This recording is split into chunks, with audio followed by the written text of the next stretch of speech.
Good evening, ladies and gentlemen. Welcome to our MISAT Bulletin, and we shall start with our headlines.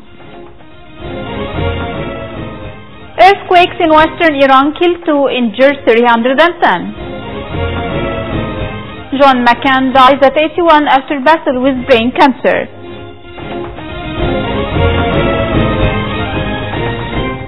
And moving on to our details, starting with Tehran.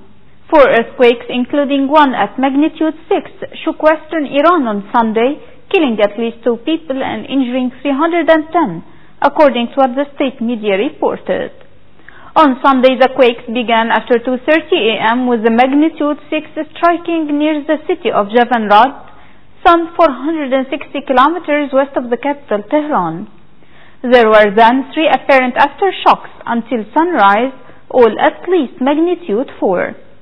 From another perspective, the Interior Minister planned to travel there on Monday, as President Hassan Rouhani ordered him to provide immediate relief to the earthquake-stricken region. In Kabul, the head of Islamic State in Afghanistan, Abu Sa'd al-Irhabi, was killed in a strike on the group's hideouts in Nangarhar province on Saturday night. The National Directorate of Security in Kabul said on Sunday 10 other members of the militant group were also killed in a joint ground and air operation by Afghan and foreign forces. It added that a large amount of heavy and light weapons and ammunition were destroyed during raids on 2 Islamic State hideouts. Moreover, the provincial governor of Nangarhar said Irhabi was the 4th Islamic State leader in Afghanistan to be killed since July 2017. On the other side of the world, Arizona Senator John McCain, the war hero who became the GOP's standard-bearer in the 2008 election, has died at the age of 81. His office said McCain died on Saturday after he battled brain cancer. Noteworthy that in 1967 his plane was shot down on a bombing mission over North Vietnam. He was severely injured and spent more than 5 years as a prisoner of war. He was elected to the House of Representatives in 1982 and the Senate in 1986. He ran unsuccessfully for the Republican presidential nomination in the year 2000, then won it in 2008, but then he lost to Barack Obama. On to Russian-British relations, Russia accused Britain's Royal Air Force RAF of intercepting its military aircraft over the Black Sea in a dangerous fashion designed to provoke Moscow after the RAF made 2 such interceptions in a single week. The accusation leveled by Russia's embassy in London came after the RAF intercepted a Russian maritime patrol aircraft over the Black Sea on Friday and scrambled to intercept 2 suspected Russian fighter aircrafts on Wednesday. On the other hand, the British Defense and Foreign Ministries declined to comment. Meanwhile, 5 people still have life-threatening injuries on Sunday, a day after their tourist bus flipped over on a Bulgarian highway, killing at least 16 people and leaving 18 injured. Police said the bus was carrying 33 pilgrims from the village of Bazarishte and a driver on a weekend trip to a nearby Orthodox monastery.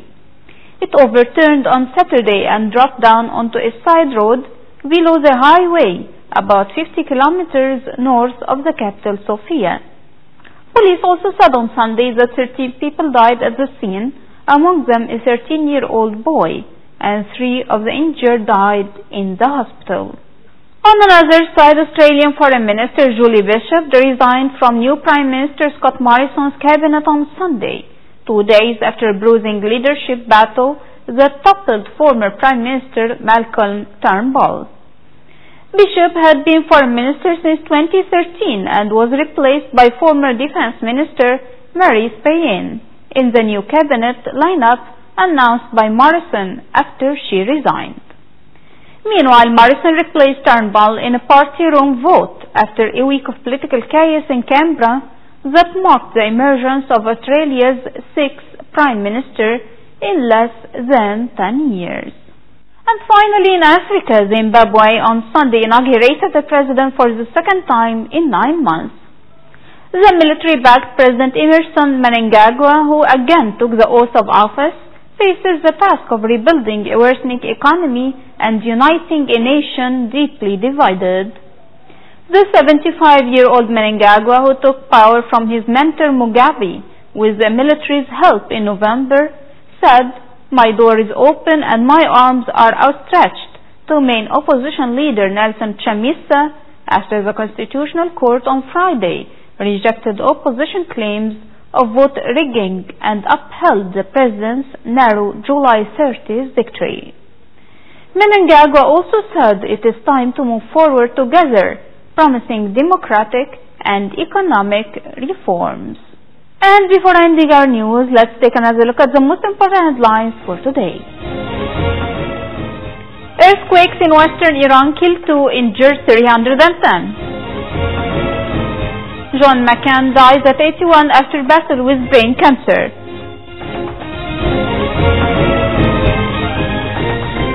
And we reached the end of our MISAT bulletin for today. Thank you for joining us and see you tomorrow in a new bulletin.